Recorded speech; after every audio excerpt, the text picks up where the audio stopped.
চৌধুরীর বড় জনাব চৌধুরী কামরুল হাসান, প্রাক্তন অতিরিক্ত আইজি, বাংলাদেশ পুলিশ।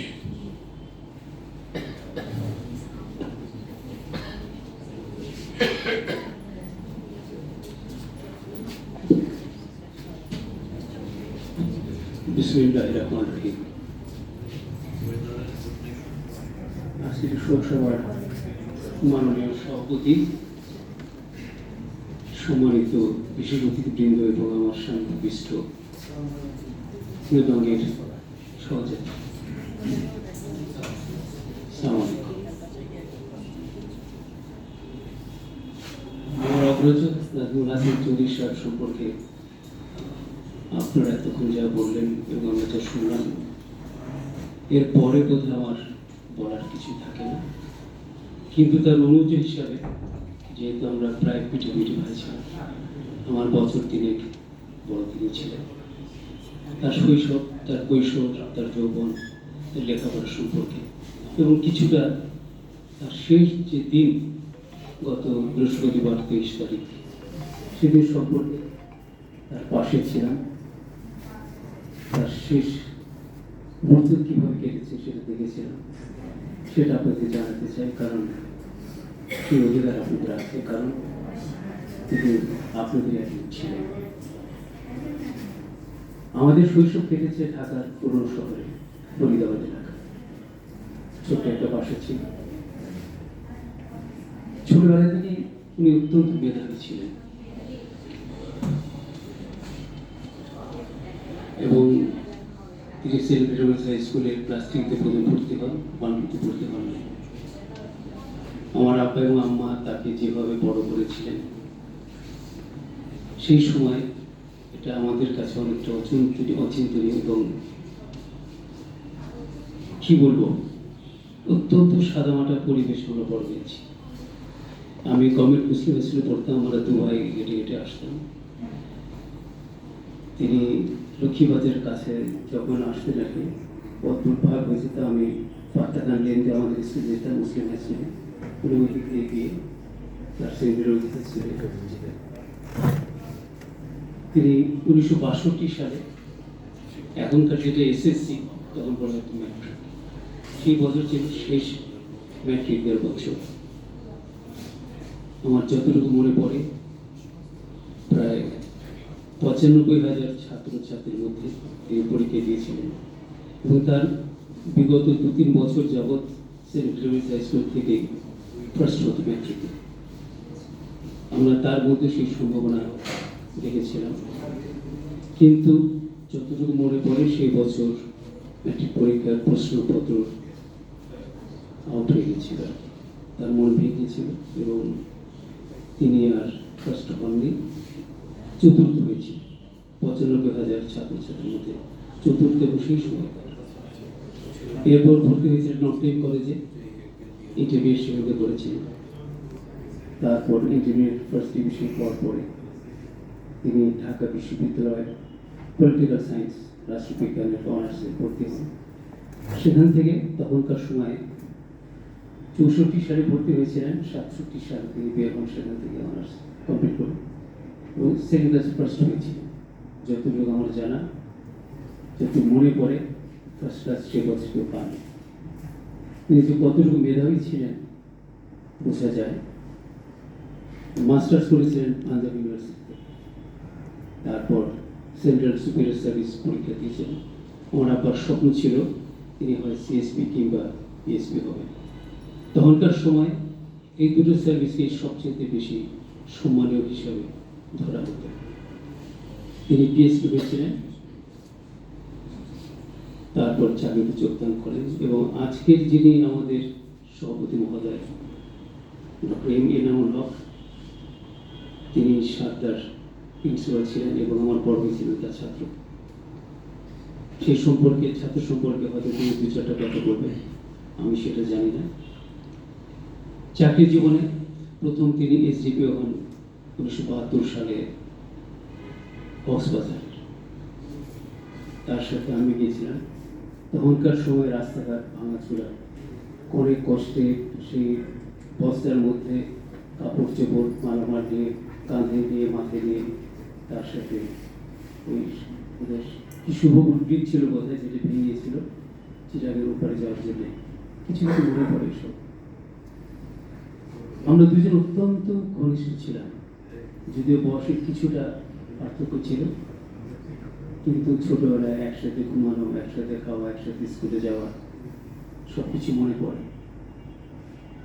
আজকে এই সময় এখানে দাঁড়িয়ে তার সম্পর্কে এসব কথা বলে আমি কল্পনা করতে পারিনি। তো বলতে হচ্ছে কারণ আমি মনে করি যাকে আপনারা জঙ্গে প্রাণ পুরুষ মনে করতেন, তার সম্পর্কে আপনাদের জানার অধিকার রয়েছে। সেই অধিকার থেকে যাতে আপনারা জানতে পারেন আমার এই কিছু কিছু কথা বলা। তিনি যে কতটুকু সাধারণ জীবন যাপন করতেন আপনারা বোধ কল্পনা করতে পারবেন না। যেটা বললাম কল্পনা। গত 23 তারিখ বৃহস্পতিবার, যেদিন তিনি আমাদেরকে ছেড়ে চলে যান, আমার অন্যজন ডাকনাম নিজাম মকবুল হাসান চৌধুরীকে বসা আছে, 11টার দিকে আমাকে ফোন করলেন। আমি রিটায়ার করেছি 2008 সালে, চাকরি করতাম, সময় কাটতো। আর ওই যে আপনারা অনেকে বললেন নাজমুল ভাইয়ের মতো সহজ সরল জীবনযাপন করার চেষ্টা করেছি, সেই জন্য চাকরি করতে হয়েছে। ফোন করে বললো যে ভাইজান, বড় ভাইজানের শরীর অত্যন্ত খারাপ, আপনি পালে এক্ষুনি চলে আসেন, তার শরীর ঠান্ডা হয়ে যাচ্ছে। সাথে সাথে তার পাশে আসলাম, তাও প্রায় 40-45 মিনিট সময় লাগলো বনানী থেকে। গিয়ে দেখলাম এক কাঁধে শুয়ে আছেন, ডান কাঁধে শুয়ে আছেন, চুপচাপ ঘুমের মতো। হাত ধরলাম, ঠান্ডা বরফের মতো প্রায়, হালকা একটুখানি জ্ঞান আছে। আমরা ভাইজান বলে ডাকি বড় ভাইকে। ভাইজান হালকা করে চোখ করার চেষ্টা করলেন, তার হাতটা আমার হাতে, তার ওই সময়কার যতটুকু শক্তি তার ছিল, সেই শক্তি দিয়ে আমার হাতটা ধরে রাখলেন। আবার রাখলেন ভাইজান। তিনি হালকা চোখ খুলে বলে, তুই না সকালে এসেছি? তার অর্থাৎ স্মৃতি তার কাছ থেকে ধীরে ধীরে সরে যাচ্ছে, জীবনী তার কাছ থেকে ধীরে ধীরে ক্ষয় হয়ে যাচ্ছে। ছোট ভাইকে জিজ্ঞেস করলেন যে কি খেয়েছিস? তখন প্রায় 11টা বাজে। যে আমি 10:30 দিকে এসেছি, সামান্য কথা বলছি, তারপর হঠাৎ করে তিনি নেতিয়ে পড়লেন। চেষ্টা করলাম, বললাম চলুন আপনাকে হাসপাতালে নিয়েছেন। আমি জানি না হাসপাতাল ভীতিবোধে তার ছিল, বলে যে না আমি হাসপাতালে যাব না। যে কেন যাবেন না? আপনি যে হঠাৎ খুব অসুস্থ, আপনাকে সুস্থ হতে হবে, হাসপাতাল ছাড়া আমরা এখানে কি করবো? আমি হাসপাতালে যাব না, আমি এখানে সুস্থ হয়ে যাব। কিছুতেই হাসপাতালে যাবেন না।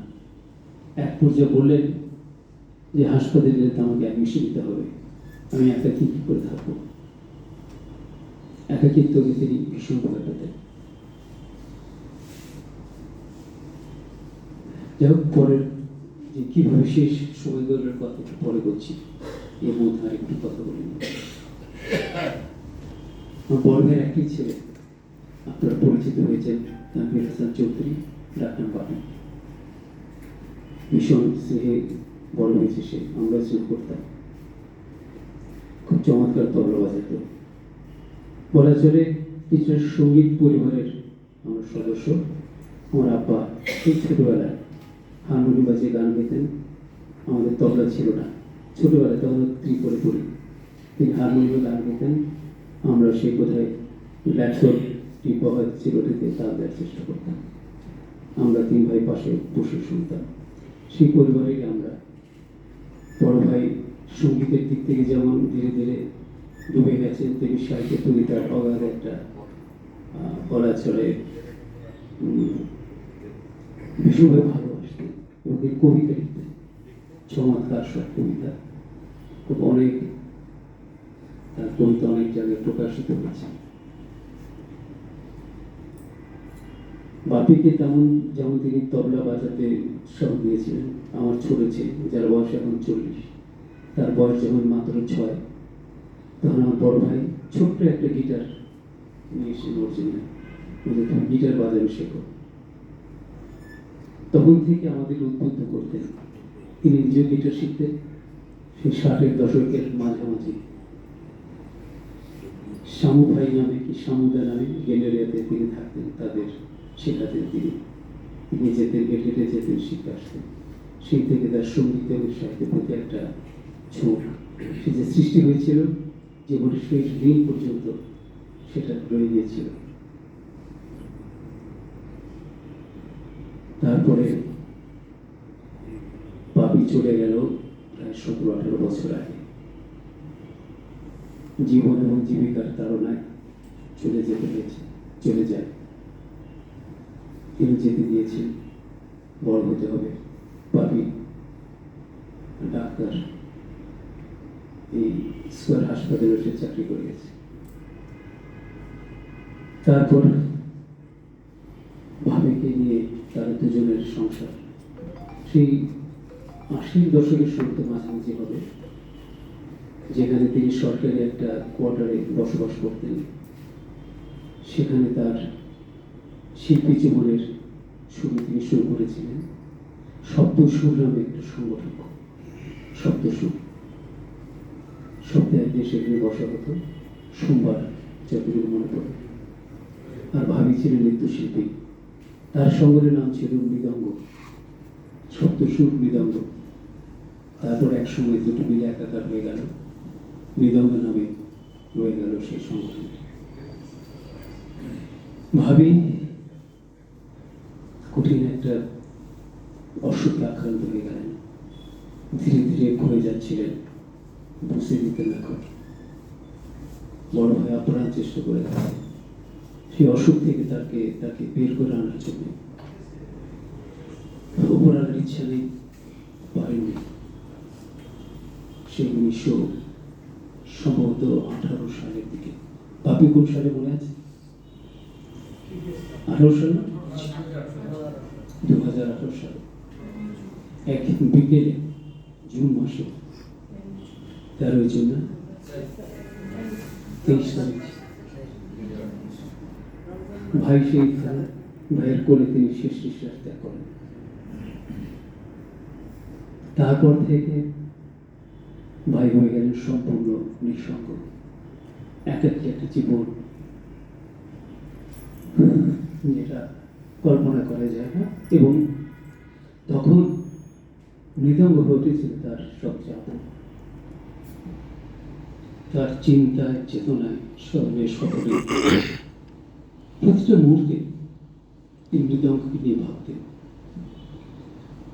আমি তেমন একটা মৃদঙ্গের অনুষ্ঠানে যেতে পারতাম না, আমি থাকতাম অনেক দূরে, উত্তরা থেকে যাওয়া একটু অসুবিধা হতো। কিন্তু তার অনুভূতিগুলো তিনি আমার কাছে প্রকাশ করতেন, শেয়ার করতেন, এবং বিভিন্ন বিষয় নিয়ে আমরা আলোচনা করতাম। আমার যতটুকু সাধ্য, যতটুকু জ্ঞান যা ছিল, সেটা নিয়ে তার সাথে শেয়ার করতাম। আমরা দুজন বন্ধুর মতো ছিলাম, সত্যিকার বন্ধু। মেসেঞ্জারে আমরা একজন আরেকজনের সাথে শেয়ার করতাম, এবং সেখানে নৃত্য, গান থেকে শুরু করে হাসির অনেক ঘটনা, এসব রিলগুলো পাঠাতাম। তিনি এনজয় করতেন, আবার আমাকেও রিটার্ন পাঠাতেন, তারা যেগুলো ভালো রাখতেন। এভাবে আমরা একটা বন্ধুদের নিগড়ে আবদ্ধ হয়ে গেছিলাম। শেষ দিনের কথাটা বলি। 23 অক্টোবর বৃহস্পতিবার, কিছুক্ষণ আগে বলেছিলাম যে আমি পৌঁছেছিলাম 11টায়। তার হাতে হাত যখন রাখলাম, তিনি আমার হাতটা শক্ত করে ধরলেন। তার যতটুকু শক্তি ছিল সেই শক্তি দিয়ে অনেক চেষ্টা করেছি তাকে হাসপাতালে নিয়ে যাওয়ার জন্য, কিছুতেই তিনি যাবেন, কিছুতেই না। এক পর্যায়ে রেগে গিয়ে বললেন যে আমি তো যাবো না। দুপুরবেলা কিছুটা খাওয়ার সময় কিছু খাওয়ানো হয়েছিল, এর আগে স্যালাইন ওয়াটার তাকে দেওয়া হচ্ছিল। আমার বন্ধু ছিল ডক্টর, তার সাথে কথা বললাম। এর মধ্যে আমার সবার ছোট ভাই যে ঢাকা ইউনিভার্সিটির প্রফেসর ডক্টর রফিকুল হাসান চৌধুরী, সে এসে গেছে আমার 3 ভাই তার পাশে। কাজের লোকটা সেও আছে, চেষ্টা করছে। দুপুরবেলার সামান্য কিছু খেলেন দিনে। খুব ক্লান্ত লাগছিল আমার, পাশের রুমে বসেছিলাম। হঠাৎ সে দৌড়ে এলো, তখন বোধ হয় 2:30টার মতো হবে, দুপুর 2:30। গেলাম, দেখলাম অনেকটাই আরো বেশি নেতিয়ে পড়ছেন, কথা বলছেন না। তাড়াতাড়ি গিয়ে ধরলাম, হাত একেবারে ঠান্ডা এবং আঙুলগুলো এইরকম হয়ে গেছে, এইরকম। আমার ছোট ভাই টেনেও সোজা করতে পারছে না। তারপরে ঘুমের মধ্যে কিছুটা ঘুম হয়তো হালকা একটু জেগে আছেন, তখন আমি বললাম যে ভাইজান, আপনার সাথে কোনোদিন বেয়াদবি করিনি, আজকে আমার কথা আপনাকে রাখতেই হবে। আমি আপনার কোনো কথা শুনবো না, আপনাকে হাসপাতালে নিয়ে যাব। চুপ ছিলেন, আর কোনো কথা বলতে পারেননি, বলেননি। অ্যাম্বুলেন্স আনালাম, 15-20 মিনিট মধ্যে আসলো। আনুমানিক 3টার দিকে স্কয়ার হাসপাতালে নিয়ে গেলাম, তাকে এমার্জেন্সি নিয়ে গেলাম। ডাক্তার আমাকে কিছু কথা জিজ্ঞেস করলেন, কীভাবে ঘটনা ঘটছিল, কী হচ্ছিল, কী অসুখ বিসুখ ছিল। দেখলাম হঠাৎ করে তার কিছুটা আবার জ্ঞান ফিরে এসছে, হঠাৎ করে। আশ্চর্য হয়ে গেল। উনি বলছেন যে হ্যাঁ, আমার পার্টি ছিল, আমি ওষুধ খেতাম, আমার কিছুটা ডায়াবেটিসের বর্ডার লাইনে আমার ছিল, এসব কিছু বললেন। ডক্টর আমাদেরকে বললেন যে ঠিক আছে, আপনার বাইরে যান, আমরা দেখি কি করতে পারি। আমরা বাইরে অপেক্ষা করছি, আমরা 3 ভাই। ততক্ষণে বকুল ভাই এসে গেছে। ভাবছি যে কি করা যায়, মেদকের পেয়েছি, কি নিউজ দেবো। তারপর বললেন ঠিক আছে, এটুকু বলে দিন যে পরের শুক্রবার যে অনুষ্ঠান হওয়ার কথা ছিল সেটা আপাতত হবে না, তিনি অসুস্থ। এর সাথে বেশি আর কিছু বলিনি। যা বলার তো নাই বলছিলাম, কি করতে হবে।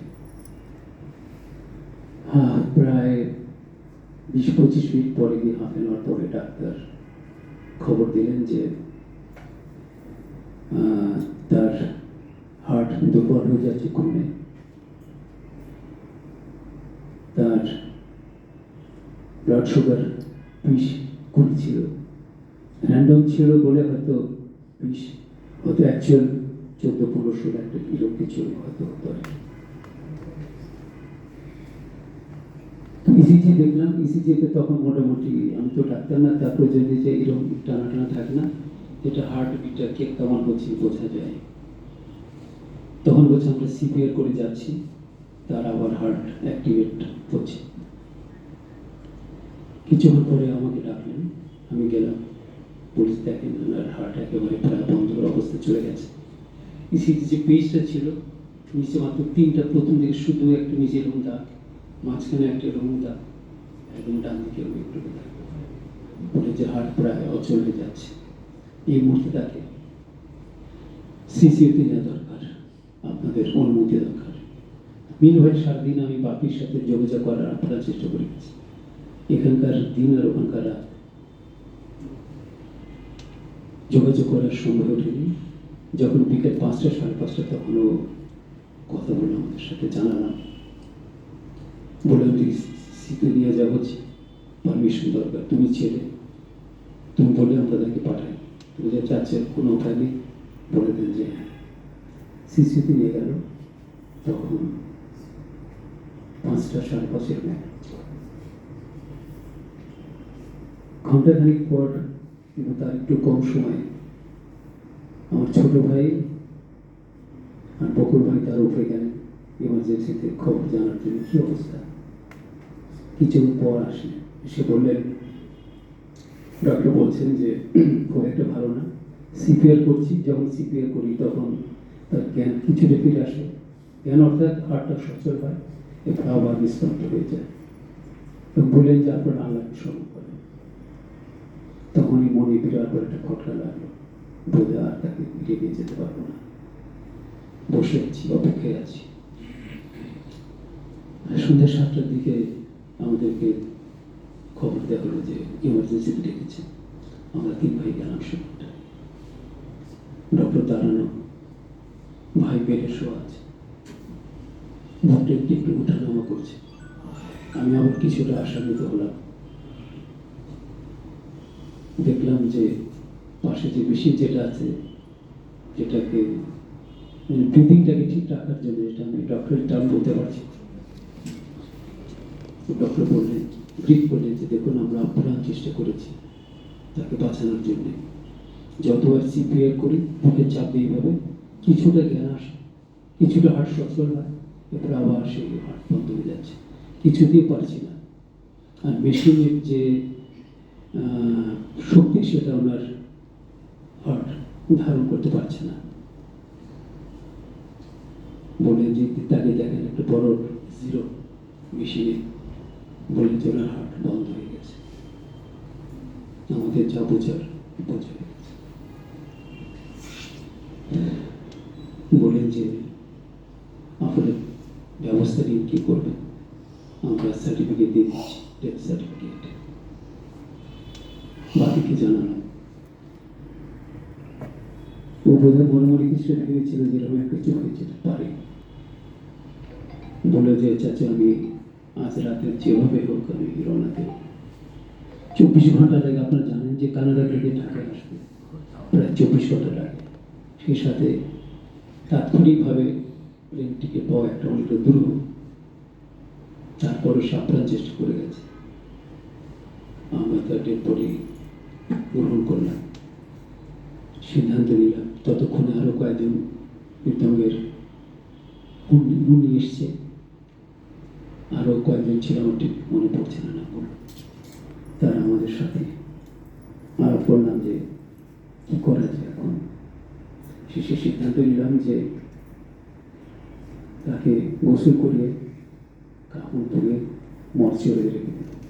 বাপে আসুক, ছেলে আসুক, তারপর আমরা পরবর্তী সিদ্ধান্ত নেব। একাকি রেখে চলে আসলাম সেই বড় একটা ঘরের চুমার মধ্যে। ওখানে তার পড়ে ভরে দেওয়া হচ্ছে, দেখছি বুকটা কিভাবে কেটে যাচ্ছে ঠিক বোঝাতে পারবো না। চলে এলাম। বাপি পরের দিন সকালবেলা, রাত্রে 10:30টার দিকে ঢাকায় ফিরল। কথা হয়েছিল, বললাম যে ঠিক আছে, আমরা তোমার বাসাতে সকাল 11টার সময় বসবো, কিভাবে কি করতে চাও একটু রেস্ট করার চেষ্টা করো, রেস্ট নেওয়ার চেষ্টা করো। আমরা আসলাম। রবি ভাই এসেছিলেন, মুন্নি এসেছিলেন, আর কি লাজ ভাই ছিলেন কি, যে উনিও ছিলেন। আমরা কয়েকজন সেখানে জানাজার ব্যবস্থা করতে হবে। যেহেতু প্রথমে চিন্তা করেছিলাম যে তার বাসার যে গ্যারেজটা আছে বড়, ওখানে মৃতকের সবাইকে জানাবো। মিল ভাই জানিয়ে দেওয়া হয়েছে যে তিনি আর নেই আমাদের মাঝে। বলেছিলাম যে জানাজার ব্যবস্থাটা জানিয়ে দেওয়া হবে আপনাদেরকে। পরে সিদ্ধান্ত নিলাম যে সকাল 8টার দিকে তার মরদেহ নিয়ে আসলো সেই গ্যারেজ, সেখানে জানাজা হবে। কিন্তু গিয়ে দেখলাম সেখানে এত গাড়ি, কোনোভাবে সেখানে জানাজা পড়ানোর কোনো সুযোগ নেই। তখন চিন্তা করলাম যে ঠিক আছে, কাছাকাছি তাকওয়া মসজিদ আছে, ধানমন্ডি তাকওয়া মসজিদ, সেখানে প্রথম জানাজা হবে। আর তার মরদেহ সেই লাশ পরিবহন বাহী যে গাড়িটা আছে, ব্রিজিং গাড়ি, সেখানে রাখা হলো। আপনারা সবাই আসেন, দেখলেন। কেউ লড়তে চাচ্ছি না সেখান থেকে, অনেকে ছবি তুললে শেষ দেখা যে প্রিয় মানুষটা আপনাদেরকে সঙ্গ দিয়ে গেছে, আপনাদের প্রাণ পুরুষ ছিল, যাকে নিয়ে আপনারা গর্ব করতেন, যিনি আপনার মন চালিকা শক্তি ছিলেন। শেষবারের মতো আপনারা তার দিকে তাকিয়েছিলেন। শান্ত চেহারা, চুপচাপ ঘুমিয়ে আছে, মারা গেছে মনে হচ্ছে না, মনে হচ্ছে ঘুমিয়ে আছে। সময় অতিবাহিত হচ্ছে, আমরা 9:30টার দিকে তাকিয়ে গেলাম। তারপর মসজিদে শুনেছিল ওটার সময় প্রথম জানাজা হবে। আপনারা অনেকে এসেছেন সেখানটায়।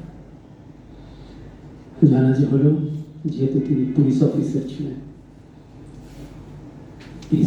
ছিলেন, আমি কথা বলে রেখেছিলাম আইজিপির সাথে, বাহার আমার অনুযায়ী মতো বললাম যে এই তো অবস্থা, তুমি কিন্তু জানাজাতে আসবে। বলে স্যার আমি আপনার চেষ্টা করবো, যদি কোনো মিটিং আটকে না যায় তবে সব ব্যবস্থা থাকবে, আপনি কোনো চিন্তা করবেন না। বাদ জোহর রাজারবাগ পুলিশ লাইন্স জামে মসজিদে, তার পাশে একটা বিরাট আমিনা আছে। আমরা 12:30টার দিকে লাশবাহী গাড়ি নিয়ে সেখানে গেলাম। গাড়ি সেখানে রাখা হলো চত্বরে। সেখানে